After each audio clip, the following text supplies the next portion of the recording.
So magandang umaga ulit guys. Pakita ko sa inyo bakit ba kami gumagamit ng ganito. Ano ba yan?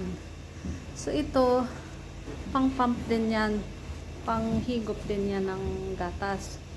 Para siyang ganito. Kaso nga lang, pag ito ang gagamitin namin, dapat hindi siya mamimix dito or sa tangke. Ginagamit namin yan kasi may mga instances na yung ibang suso is infected, so dapat hindi siya mamix sa tangke. So kagaya nito, itong tatlo saka to okay, pero itong isa na nandun sa ilalim hindi, so kailangan namin i-separate yan. So yun, so ginagawa namin, nilalagyan namin ito para hindi siya ano ng air,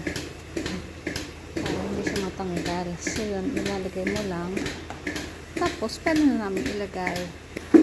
So yun, napansin nyo nakalagay na, pero yung isa may doong ano.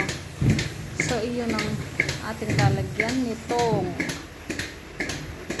nakaseparate para hindi mamix yung milk.